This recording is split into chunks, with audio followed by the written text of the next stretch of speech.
ये है साउथ दिल्ली की रोजी अरोरा, जिन्हें 25 साल पहले बीमारियों ने ऐसा घेरा हुआ था कि इनका जीवन नरक बन गया था।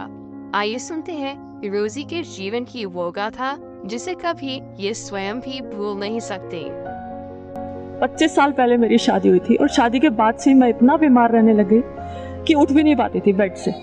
मेरी सासू माँ ऊपर सर्वेंट के हाथ खाना भेजती थी। 8-8 दिन तक मैं बेड से नहीं उठ पाती थी। बस थोड़ा सा नहाए धोया, स्पॉन्ज किया, ब्रश किया, फिर बेड पे खाना खाया, फिर बेड पे। मुझे पता नहीं कहाँ से बापूजी मिल गए, कौन से कोई पुण्य थे, मैं ये नहीं कहूँगी कि पुण्य थे, उनकी गुरु की कृपा ही थी वो कि मुझे बापूजी मिल गए। कहीं से ऋषि प्रसाद लग गई और किसी ने उस समय कैसेट्स आते थी, ऑडियो कैसेट्स, उसका सेट दे दिया।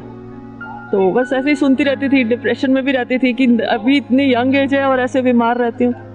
लेकिन जैसे जैसे सत्संग सुना, मन में ऐसे होने लगा कि मैं बापूजी से दीक्षा लूँ। और दीक्षा लेते ही आप मानेंगे नहीं कि मैं इतनी एक्टिव हो गई कि आज की डेट में मैं 8 घंटे भी बिस्तर पे सो नहीं सकती और कोई ऐसा काम नहीं है जो मैं कर नहीं सकती। तो एक ये मेरे लिए एक ड्रास्टिक चेंज था, जिसको डॉक्टर्स भी, कितने नंबर ऑफ डॉक्टर्स दिखाए, एम्स क्या, प्राइवेट क्या, कोई जगह छोड़ी नहीं हमने। कितनी मन्नतें मांगी, बालाजी, इधर उधर बहुत जगह गए। लेकिन दीक्षा लेते लेते जैसे जैसे बापूजी के संपर्क में आते गए तो ऐसे भागी सब बीमारियां ऐसे छुई कि बस कुछ जैसे था ही नहीं। मेरी बच्ची थी 6 साल की, उसको उस समय वो प्रॉब्लम हुई जो टीनेज में आके बच्चियों को होती है। स्कूल से उसके फ़ोन आया कि ऐसे ऐसे। मैं तो टेंशन में आ गई कि ये क्या हो गया, इतनी छोटी बच्ची को, इसको तो अपना पॉटी भी साफ़ करनी नहीं आती। बेस्ट से बेस्ट हमने गायनोकोलॉजिस्ट को दिखाया, कहते हैं हमारे पास कोई ट्रीटमेंट नहीं है इसका, we are helpless, you just keep check.